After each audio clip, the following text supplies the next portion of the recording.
Hi there, my name's Pete from Sportif.com and I'm on the Ribble stand at the 2021 roller show with Jamie. Jamie is here to tell us about their brand new bike, and I'm going to say over to you, Jamie, tell us all about it. Yeah, so this is our recently released Ribble Ultra SLR. So 2.5 years in the making. I started off with what was basically a simple but pretty bold brief, which was to design the most aerodynamic road bike in the world, which is pretty much what we feel we've done. I can see those rear seat stays. They're quite reminiscent of the Lotus bikes on the track that we've seen at the Olympics recently. Yeah, from the rear seat stays to the fork, there's obviously some similarities of slightly outboard, which is obviously aerodynamic gains using the wake around the rider's legs. So aerodynamics, one thing. It's a beautiful bike. It just looks gorgeous. I don't want to ride this bike because I might get some muck on it. I might even scratch it. Oh! Yeah, I mean, obviously, fundamentally, it was designed around aerodynamics, but you know, we're pleased with the way it looks, and obviously, it is a head-turning bike. So, what kind of customers do you expect to sell this to? Who's going to be buying this?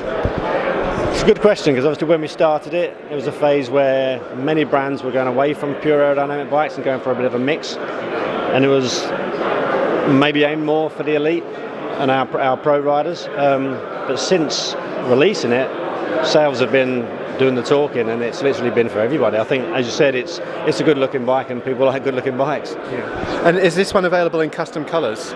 Yeah, so this is a stock colour that we've got here, and the purple and pink one behind us is a custom colour version. And so what other colours, is there other bikes here today that we can see in different colours? Stock colours, we've just got this one here, but we've also, obviously, the green one, you can't see but it's behind us, is a custom colour one, and we've also got a yellow one on the Mavic stand. So, talk us through the details then, Jamie. Yeah, so obviously, as I said, 2.5 years of development, starting with hours and hours of CFD, before rapid prototyping, wind tunnel testing, and then eventually real world testing. Starting with the frame and fork, analysing every tube profile to optimise it aerodynamically. As you can see from the down tube is optimised for a water bottle. I mean, in real world riding, everyone rides with a water bottle, and the bike is actually faster with a water bottle than without a water bottle. One of the key features of the bike, and something that did take a lot of time, was the handlebar.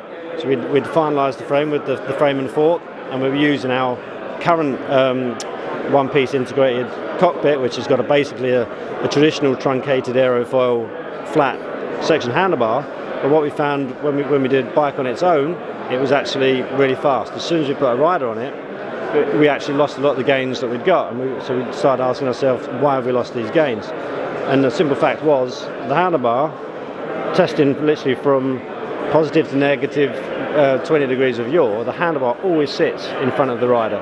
Other parts, like we were talking earlier about the fork, they hit the rider's legs when you're kind of 0 to 3 degrees, and then as you swing around, they're avoided. Was the handlebar always sits in front of the rider. So we started saying, well, what can we do to change the handlebar to allow the handlebar to be like an aerodynamic asset?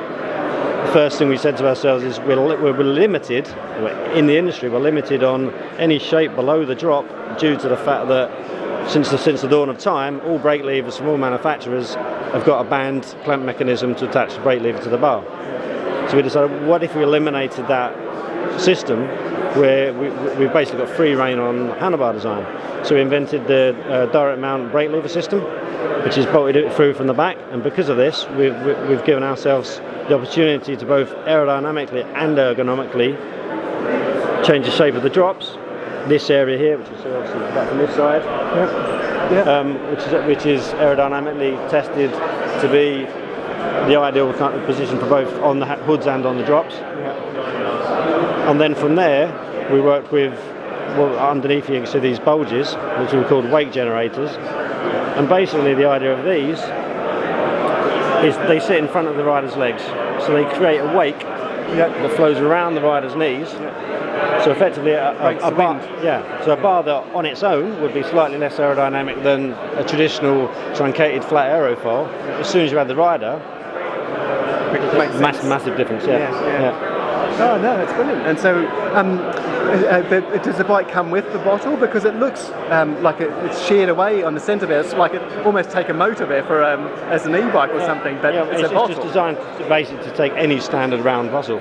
Oh, okay. So it's not actually. There's not a bottle specific for the frame. No. Okay. Yeah, purposely, we are working on a special bottle cage, but the whole point was we didn't want it to be specific to like a narrow aerodynamic bottle, especially when we've got our men's and women's pro teams.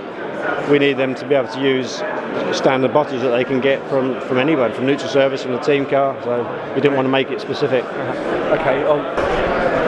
Okay, so this one is red SRAM, and so where does that sit in the range? So that's pretty much the top. So in the SLR model, we start with Ultegra Mechanical, then Ultegra Di2, and then the new 12-speed Durace and SRAM Red are the kind of the two top specs. And how much can we expect to pay for a SRAM Red?